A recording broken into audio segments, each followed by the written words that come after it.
कर लो जल्दी कर लो। उमेश 2 गज दूरी बहुत जरूरी है। आराम से यार। ये और ध्यान दिया आपने। तेरा तेरा तो मजा आ जाएगा प्रेम में। सर ठीक है जी। मत छेड़ो।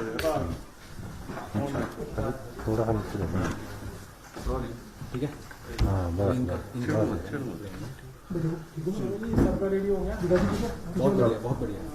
बस यहाँ से इस फ्रेम से बाहर यार बस बस मत छेड़ो यार। नीचे अरे नीचे मिल रहा है ना। हाँ तो एक जगह बैठ जाओ यार। एक जगह बैठ जाओ, कोई छुट्टी नहीं, टेंशन नहीं। क्या शांतिया रेडी? जी सर। मित्रों, पिछले काफी दिनों से कामकाज में लगे हैं, इसलिए आप लोगों के साथ हमारा इंटरेक्शन नहीं हो पा रहा है, बातचीत हो भी नहीं पा रही है। और मुझे आवश्यक लगा जो काम मैं कर रहा हूं पूरा फोकस करके। और मैं इस बात को कह सकता हूं कि जो काम हम कर रहे हैं वो प्रदेश के हित में है, प्रदेश के एक एक नागरिक के जीवन से जुड़ा हुआ है, उनके हित में है। लेकिन बहुत सारी चीजें उसके बावजूद जब आप लोगों के साथ, आप लोगों के माध्यम से हम साझा नहीं कर पाए, जिन बातों का हम जिक्र नहीं कर पाए, तो कुछ लोग बहुत सारे प्रश्न पूछने की कोशिश कर रहे हैं। मैं आपके माध्यम से एक तो बड़ा साफ कहना चाहता हूं कि हिमाचल प्रदेश अभी भी कोरोना वायरस के इस दौर में पूरी लगन तत्परता के साथ हमारी सरकार इस दौर से इसको बाहर निकालने की कोशिश कर रहे हैं। हम इस बात से सहमत हैं कि उम्मीद से ज्यादा मामले आए हैं। एक परिस्थिति ये भी रही हिमाचल प्रदेश में जब कोरोना वायरस के मामले हमारे घटते घटते 1 तक रह गया था, और उसका परिणाम ये था कि हिमाचल प्रदेश कोरोना वायरस से मुक्ति की ओर आगे बढ़ रहा था। और उसकी सबसे बड़ी वजह यह थी कि हमने हिमाचल प्रदेश में सख्ती की। आने में जाने में भले ही लोगों को कठिनाई हुई होगी रोजमर्रा की जिंदगी में, लेकिन मनुष्य का जीवन महत्वपूर्ण है। उस दृष्टि से जो कड़े कदम हमने हिमाचल प्रदेश में उठाए, उसकी चर्चा हिमाचल प्रदेश में ही नहीं, हिमाचल के अलावा दूसरे प्रदेशों में भी हुई।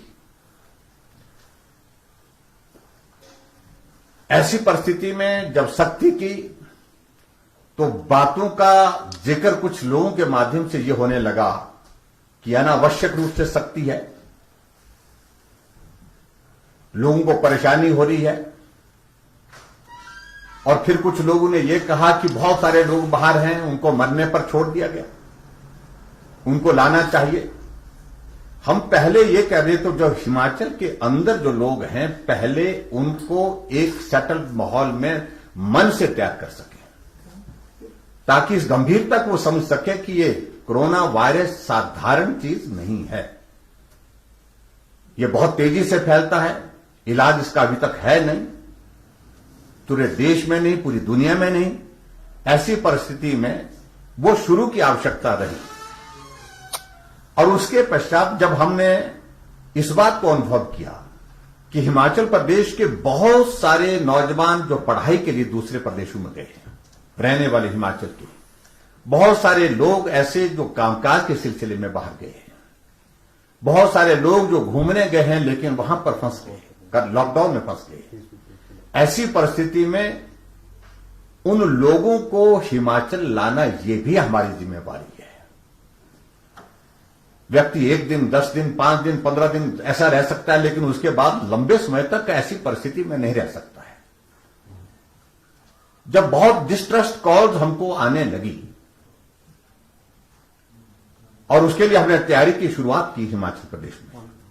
कैसे उनकी ट्रांसपोर्टेशन हो, कैसे उनको ला करके हमको रखना है, इन सारी बातों की तैयारी हमको पहले करनी चाहिए। उस दृष्टि से शुरुआत के लिए थोड़ा सा वक्त जरूर लग गया। लोग, विपक्ष के लोग जो खासतौर से शोर डाल रहे थे कि बाहर के लोग, हिमाचल के लोग जो बाहर फंसे उनको लाने के लिए कोई योजना नहीं बनाई। हमने योजना बनाई। हमने जाकर के कोटा से बच्चों को हिमाचल की बसों में यहां हिमाचल में शिमला पहुंचाया। चंडीगढ़ के बच्चों को जो पढ़ाई के लिए गए थे उनको जो है बसों में 4000 बच्चों को चंडीगढ़ से उठा करके जो है हिमाचल प्रदेश के गांव-गांव, घर-घर तक पहुंचाया। लोग दिल्ली फंसे थे उनको लाया।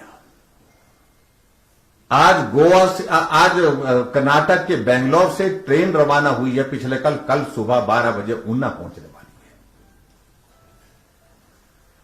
कल गोवा से ट्रेन चल करके जिसमें 1200 से ज्यादा बच्चे हिमाचल के रहने वाले गोवा में गए थे, लेकिन गोवा से आज वो कल जो चल करके जो है 2 दिन के बाद हिमाचल में पहुंचने वाले। ऐसी परिस्थिति में हिमाचल प्रदेश में अभी तक पिछले कुछ दिनों में लगभग 1 लाख लोग प्रवेश कर चुके हैं। और 1 लाख लोग प्रवेश होने के साथ साथ में अभी तक हिमाचल प्रदेश में जो रजिस्ट्रेशन आने वालों की है वो 56,846 लोगों की और कतार है जो आना चाहते हैं, हिमाचल के रहने वाले हैं, अपने भाई हैं, अपने बच्चे हैं। और इसी तरह से हिमाचल प्रदेश से जाने वाले लगभग 74,882 की रजिस्ट्रेशन जो हमारे पास है, जो बाहर जाने वाले हैं, दूसरे प्रदेशों में जाने, कोई बिहार जाना चाहता है, कोई हरियाणा चाहता है, कोई मध्य प्रदेश जाना चाहता है, कोई दूसरे प्रदेशों में जहां जहां भी उनके घर है। ये एक बहुत कठिन प्रक्रिया, कठिन परिस्थिति। और इस बात को मुझे लगता है कि विपक्ष के हमारे मित्रों को इतना कैजुअली नहीं लेना चाहिए। ये राजनीतिक दृष्टि से नहीं है। हमने सब्र किया है, संयम किया है, सुनते रहे उनकी बातों को। लेकिन पिछले कुछ दिनों से अनावश्यक रूप से जिस प्रकार से उनके व्यवहार में हमने देखा कि जहां आदमी मौत और जिंदगी के बीच में अपने जीवन को देख रहा है, जिस दौर को जो 6-6 बार मुख्यमंत्री इस प्रदेश के रखे उन्होंने भी अपने जीवन में नहीं देखा है, इस अनुभव को वो उन्होंने भी देखा नहीं है जो हम जिस दौर में से हम गुजर रहे हैं। लेकिन उसके बावजूद उनके सपूत महोदय जो है फेसबुक पर ऐसी बातें कर रहे हैं कि मेरा जिंदगी का अनुभव है, मेरा जिंदगी का एक्सपीरियंस है। कौन सा एक्सपीरियंस में हम भी जानना चाहते हैं। इनका सबसे सीनियर लीडर पार्टी का जो मुख्यमंत्री के बतौर काम कर रहा है वो अशोक गहलोत है। जरा पूछिए उनसे राजस्थान में क्या परिस्थिति है। इनका सीनियर लीडर अमरिंदर सिंह है वहां पर पंजाब में। हालात पूछिए पंजाब की स्थिति क्या है। उससे 100 गुना बेहतर परिस्थिति हिमाचल प्रदेश की है, जिस बात को समझना चाहिए। और राजनीति करने के लिए मैं अभी तक काम में लगा हूं। मुझे इस काम को, मेरी प्राथमिकता यह है कि अभी मैं कोविड-19 के इस दौर से हिमाचल के हर एक व्यक्ति को बाहर निकालूं। और मैं मेहरबानी करके कहना चाहता हूं कि वो समझ लें, इस बात को बड़े साफ शब्दों में समझ लें कि रुख हमको उस तरफ ही करने की अगर जरूरत पड़ेगी तो हम उसमें परहेज नहीं करेंगे। पूछने का अधिकार आपको है, लेकिन गाली गलौज सुनने के लिए सुबह से शाम तक इस प्रकार से जिस भाषा का इस्तेमाल कर रहे हैं, चाहे वो विपक्ष के, हम तो हैरान होते हैं इन सारी चीजों को लेकर के।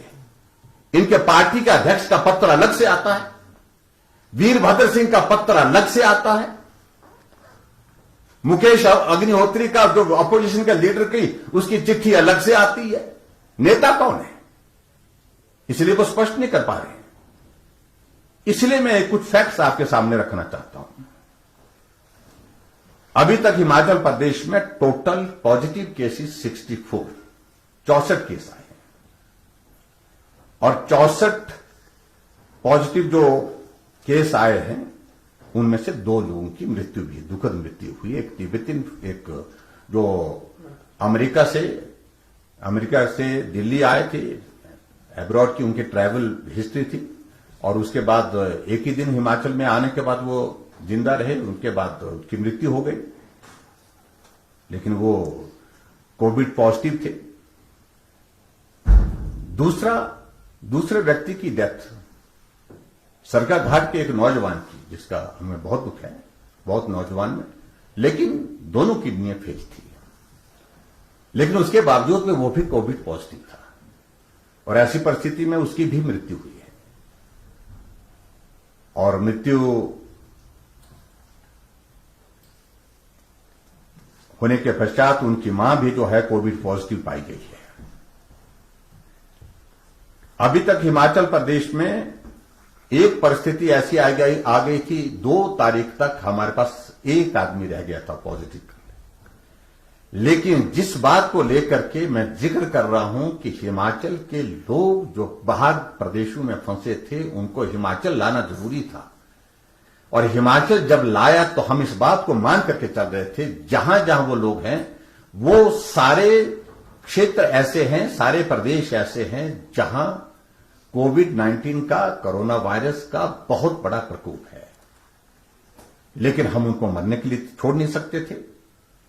अपने भाई हैं, अपने बच्चे हैं, अपने बुजुर्ग हैं, हमने उनको हिमाचल प्रदेश में लाया और लाने के कारण स्वाभाविक रूप से पिछले 1 सप्ताह में हिमाचल प्रदेश में मामलों में बढ़ोतरी हुई है। 40 से सीधे 64 पे पहुंचे और जिसमें से 23 मामले अब उपचाराधीन हैं। मैं इस बात पर नहीं जाना चाहता कि हमारी स्थिति बहुत अच्छी है, लेकिन फिर भी उसके बावजूद हिमाचल में ऐसी परिस्थिति में भी हम बहुत संतोषजनक स्थिति में हैं।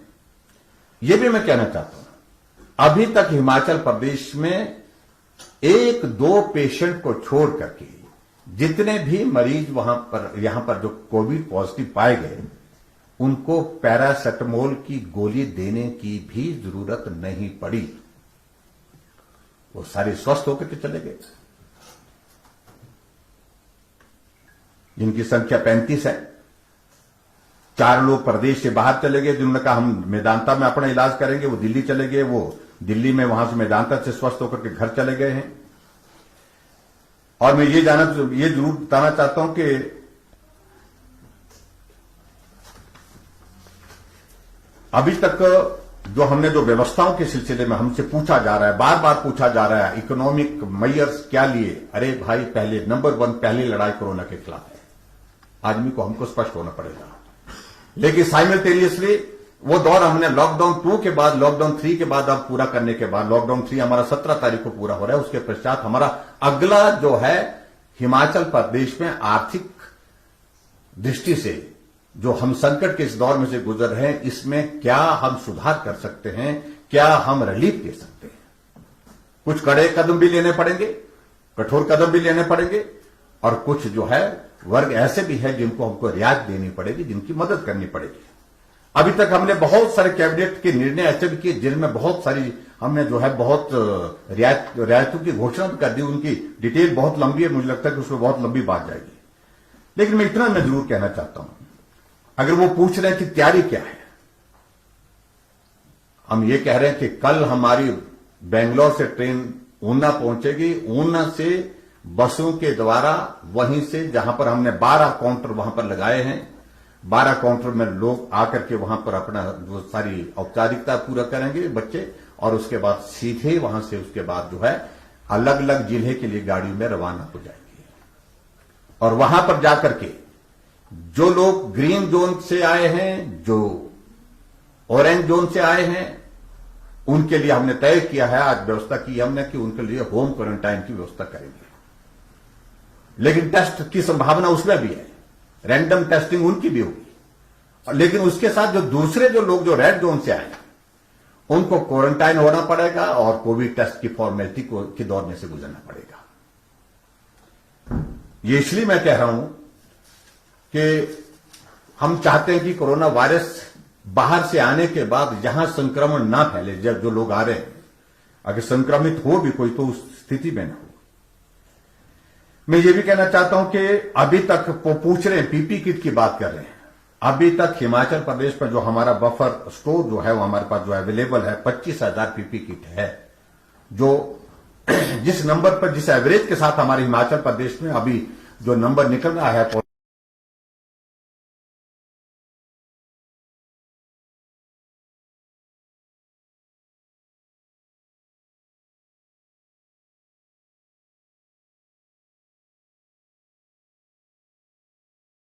और उसके साथ जो जरूरी सामग्री, सैनिटाइजर और सारी चीजें, वो सारी चीजें भी उसी प्रकार से उपलब्ध है। हमने इसको थ्री टायर में इसको जो है 3 श्रेणी में इसको बांटा है। पहले जो सिम्टोमेटिक लोगों के लिए जो हमने 24 कोविड केयर सेंटर स्थापित किए हैं, जो सिम्टोमेटिक हैं, एसिम्टोमेटिक, जिसको असिम्टोमेटिक मतलब कि जिनको लक्षण तो नहीं दिख रहे हैं लेकिन टेस्ट में वो पॉजिटिव आए, 1300 बिस्तरों की क्षमता उनके लिए तैयार रखी है, 1300 बेड की क्षमता उनके लिए तैयार रखी है। और उसके बाद जो माइल्ड सिम्टम्स के साथ जो कोरोना पॉजिटिव के जो पेशेंट आएंगे, उनके लिए 11 अस्पतालों को हमने जो है डेडिकेटेड कोविड हेल्थ सेंटर जो है बनाया है, जिसमें 500 बिस्तरों की हमारी कैपेसिटी है, क्षमता है। इसके अतिरिक्त जो बिल्कुल जो है पॉजिटिव कोरोना पॉजिटिव टेस्ट के साथ जो है, जिसमें लक्षण भी है, जो गंभीर भी है, ओल्ड एज में है,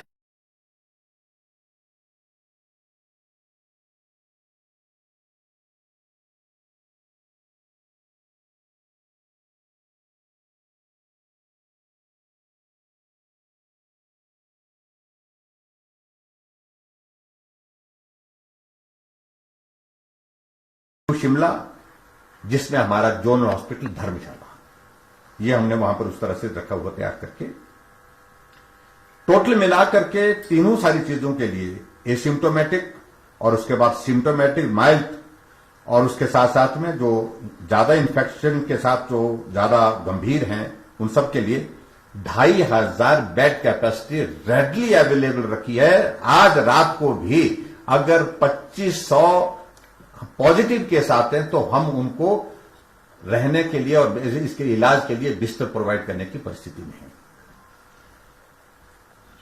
और उसके साथ साथ में वेंटिलेटर जो शुरू के दौर में हमारे पास सिर्फ 65 थे, उसको इन्हांस करके जो हमने अब 115 तक उसकी कैपेसिटी बढ़ा दी है। और 60 वेंटिलेटर के लिए हमने यूनियन गवर्नमेंट को, हमारे यूनियन हेल्थ मिनिस्टर के साथ आज वीडियो कॉन्फ्रेंस हुई, उनके साथ भी हमने इस बात को रखा, प्रधानमंत्री जी के समक्ष भी रखा, 60 वेंटिलेटर और हमने मांगे हैं। और इस बीच में मेडिकल स्टाफ के लिए तो मैं कह ही सकता हूं, मेडिकल पैरामेडिकल स्टाफ की उनकी सारे सिस्टम से कैसे जो है वो ट्रेनिंग का जो कंपोनेंट था, that has been completed. More than 4,500 doctor and paramedical staff की जो है ट्रेनिंग जो हमने इसमें की है। अगर टेस्टिंग की बात करें, पहले हमारे पास टेस्टिंग के सिर्फ दो जगह थी, आईजीएमसी में और उसके बाद में हमारे टांडा मेडिकल कॉलेज में। लेकिन अब उसके बाद हमने लगातार इसको टेकअप किया। अब हिमाचल प्रदेश में जो हमारी टेस्टिंग की कैपेसिटी लगभग 120-125 होती थी शुरू में, आज वो टेस्टिंग की कैपेसिटी हमारे 650 और 700 के बीच में आ गई। हमने 5 जगह लैब जो है हिमाचल प्रदेश में, टेस्टिंग लैब जो है 5 प्लेसेस, 5 जगह जो है उसमें हमने शुरू कर दी। ये भी मैं आपके बीच में कहना चाहता हूं। और टेस्टिंग की अगर पर मिलियन अगर हम हमारी कैपेसिटी की अगर बात करें, तो उसमें मैं ये कहना चाहता हूं कि हमारी टेस्टिंग की जो पर मिलियन जो कैपेसिटी है वो जो है वो अभी जो परसेंटेज है वो 1478 है, और जबकि देश की जो है 1367 है। उसमें देश की तुलना में, पूरे देश की तुलना में हमारे बहुत ज्यादा इसको हम कह सकते हैं। अब बहुत चीजों को लेकर के मैं कहना उचित नहीं समझता हूं। 2 तारीख तक हमारा जो डबलिंग रेट था वो it was more than 99 days, यानी कि 99 दिनों में भी 99 दिनों में भी अब मतलब डबल होने की हमारी स्थिति नहीं थी उस वक्त। मतलब इतना ज्यादा हमारा नंबर कम हो गया था।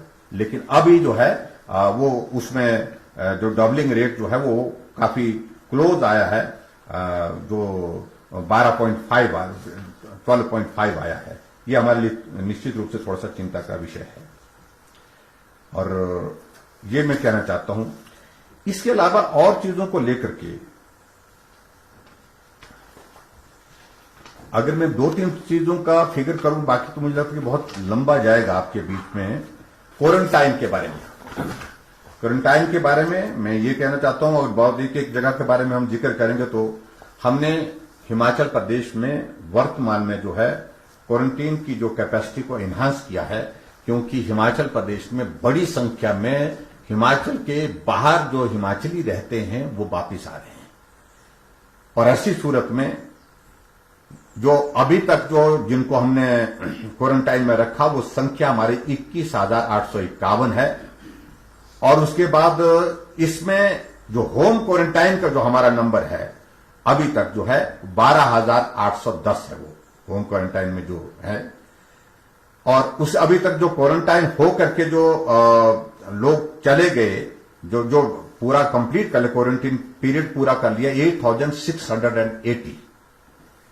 और जो बैलेंस जो क्वारंटाइन में अभी तक है जिनकी संख्या 13,171 है। लेकिन कुल मिलाकर के हम कह रहे हैं कि भाई 21,851 की जो हमारी जो क्वारंटाइन की जो व्यवस्था इंस्टीट्यूशनल और होम क्वारंटाइन की। लेकिन उसके साथ साथ में मैं ये जरूर कहना चाहता हूं कि जितने लोग भी हमारे हिमाचल प्रदेश में बाहर से आए हैं सबको स्ट्रिक्ट होम क्वारंटाइन के लिए जो है हमने व्यवस्था की है। हमारी टीम वहां डेली विजिट कर रही है। और आज मैंने पंचायत के प्रधानों के साथ, इससे पहले 2 दिन पहले मैंने कांगड़ा और चंबा के प्रधानों के साथ बात की। आज मैंने हमीरपुर और ऊना के प्रधानों के साथ बात की। उनकी भी हमने जिम्मेवारी लगाई है कि प्रधान भी इसमें सहयोग करेंगे। मेडिकल हेल्थ वर्कर्स, उसके बाद आशा वर्कर्स, आंगनवाड़ी वर्कर्स, ये सारी टीम जाकर के एक एक आदमी जो पंचायत में, गांव में, घर में पहुंचेगा उसके पास पहुंचेंगे और क्वारंटीन के नियम का वो पालन कर रहा है कि नहीं कर रहा है इस बात को सुनिश्चित करेंगे। अगर कोई वॉल्यूशन करता है उसके खिलाफ जो है 2 चीजें हैं। एक तो होम क्वारंटाइन से उसको महरूम कर दिया जाएगा, वहां से उसको उठा दिया जाएगा, उसको इंस्टीट्यूशन क्वारंटाइन में डाल दिया जाएगा। वॉयलेशन करता है, ज्यादा गंभीर तरह करता है, उसके खिलाफ FIR दर्ज होगी। ये भी मैं बड़ा स्पष्ट कहना चाहता हूं। जैसे आप लोगों ने देखा होगा कि हिमाचल प्रदेश में एक मामला आया, एक ड्राइवर चंबा गया या बद्दी में से चंबा जाने के बाद होम क्वारंटाइन में उसको रहने की हिदायत दी गई। बेटी उसकी जो है वो कोविड पॉजिटिव टेस्ट हो गया उसका, और 2 साल की बच्ची हार्ट में छेद है। हमने गवर्नमेंट की ओर से कहा है कि उसके लिए भी हम व्यवस्था कर रहे हैं, उसके ट्रीटमेंट के लिए। कोविड का ट्रीटमेंट के बाद उसके हार्ट के ट्रीटमेंट का भी सारा खर्चा सरकार उठाएगी। लेकिन उसके साथ साथ में क्या किया उसने कि होम क्वारंटाइन की उल्लंघना की और उसमें भी साथियों के साथ बैठ करके खाना पीना शुरू किया। क्या किया मुझे मालूम नहीं, लेकिन 3 लोग उसके साथ के जो है नजदीक के जो प्राइमरी कॉन्टैक्ट के लोग वो भी पॉजिटिव हो गए। FIR दर्ज की उनके खिलाफ। तो ऐसे में ये मैं कहना चाहता हूं कि सारी बातों को लेकर के हम बहुत सख्ती के साथ कर रहे हैं। पंचायत के चुने हुए प्रधानों के लिए हमने कहा कि वो भी अपने अपने पंचायतों में सुनिश्चित करें, जो सरकार की जानकारी के मुताबिक आता है कि वो जिम्मेवारी हमारी है, प्रधान को सूचित करें कि आपकी पंचायत में ये आदमी आ रहा है, इसके परिवार के लोगों से आप मिलो, बात करो। बात करने के बाद उनको होम क्वारंटाइन की सारी हिदायतों का पालन करने के लिए कहो।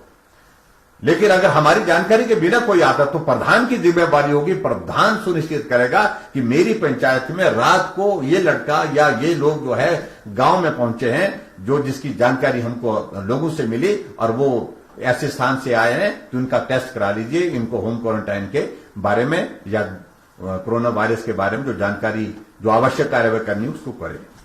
ये 2 चीजों को लेकर के, इन चीजों को लेकर के हमने सोचा कि आप सब लोगों से कुछ बातें साझा करें।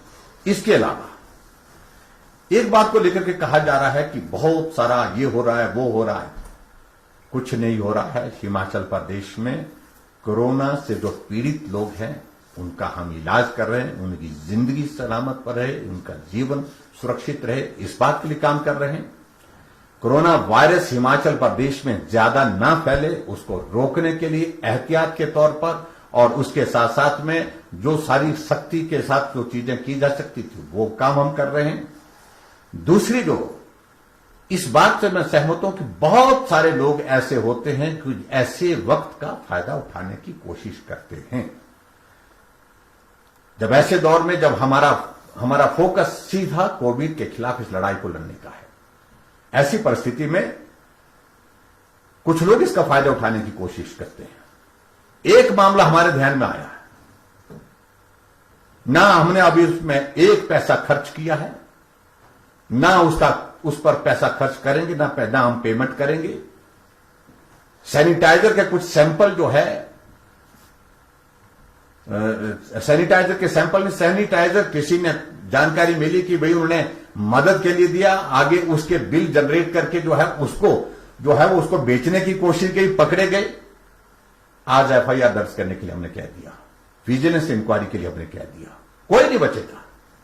जो भी इस दौर में ऐसा घिनौना कार्य करेगा उसके खिलाफ सख्त कार्रवाई होगी, सख्त से सख्त कार्रवाई होगी।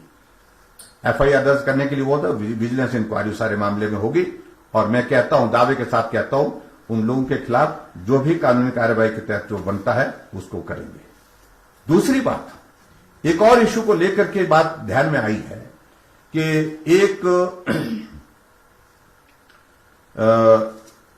नौजवान की जो है वो डेथ जो है वो कहीं से आकर के क्वारंटाइन में थे।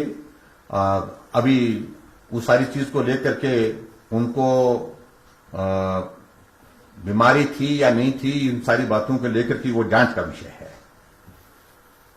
लेकिन स्वारघाट में क्वारंटाइन में रखा गया था उनको, इंस्टीट्यूशन क्वारंटाइन में, और उस क्वारंटाइन में वो गिरने से उनके सिर में चोट लगी है ऐसे बताया गया। उसके बाद बिलासपुर ले जाया गया, बिलासपुर के बाद शिमला लाया गया, और शिमला लाते हुए रास्ते में शायद उनकी जो है वो बताया गया कि रास्ते में हुई है, बिलासपुर से तो रेफर किया, ऐसी जानकारी मिली है।